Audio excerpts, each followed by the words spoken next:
listen, Linda. So this year's HumFest has the theme, PISAY, in pursuit of truth in a post-truth world. And at first I got really confused. What does post-truth mean? So I didn't really bother at first, but then my classmates practically forced me to join this contest because nobody else would. So last Monday, I spent the night researching on post-truth, and I think I finally know what it truly means. So what is post-truth? How does it affect us? How is our world affected by this so-called post-truth, and why do we need to be able to pursue the truth while living in this post-truth world? So why don't we start with this speech? The truth is that I made this speech 2 days ago, last Monday night. And maybe you believe me, but maybe you don't. And that is where post-truth comes in. Being post-truth is believing in something not because of the facts supporting it, but more because of the emotions that drive you to believe in this truth. So maybe you believe me because I have proof, but maybe you believe me because you think that I could write a speech and memorize it in 2 days.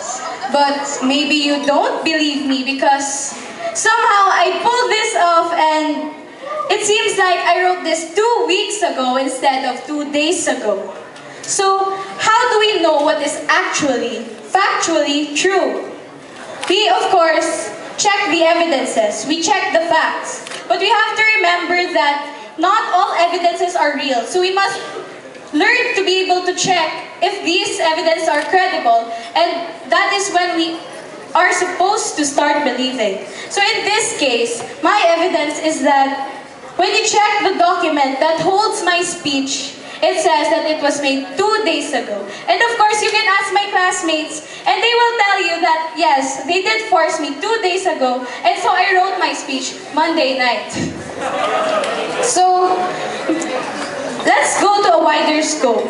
Now, this text example could be school-wide, it could be city-wide, region-wide, or nationwide. But one thing's for sure, it's every student's favorite thing. Class suspensions. So, let's say you're so busy doing your requirements and you decide to take a break.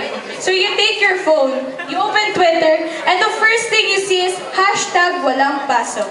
So you start wondering, is this true? And maybe at first, you don't believe it because you think, hey, this is way too good to be true. But then, you start scrolling some more through Twitter and you see more posts about it. So you decide, hey, you know what? Class suspensions rarely come, so why not make the most of it? So you push all your requirements aside, you stop doing everything you were doing, and you go to bed and sleep. And then, the next day, you wake up at noon. And then you open your phone and there are messages from your classmates asking, hey, where are you? Why aren't you at school? So you open Twitter and you realize, oh my gosh, the posts about class suspensions weren't true. And then you realize that there were replies on it saying that it isn't true. But then you were too overwhelmed, you were too overjoyed, and you believed it. And it affected you. So maybe right now, your biggest worry could be that you missed class because you believed something, because you were emotionally driven to believe it. But there are far worse problems than that. There are people who don't believe in poverty, in hunger, in climate change. And this is happening because some people are just so good at toying with our emotions and pushing us to believe these truths. And they have been able to manipulate us, to convince us. And this has become so easy because of social media.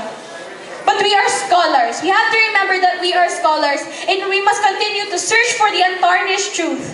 And in this post-truth world, it is so important that we find it. So post-truth, being post-truth, is believing in something because we are emotionally driven to believe that, because it aligns with our own views and opinions. But then then it is not supported by actual facts. So as scholars, we must continue to find the untarnished truth and in this post-truth world to save ourselves from fake news. Thank you.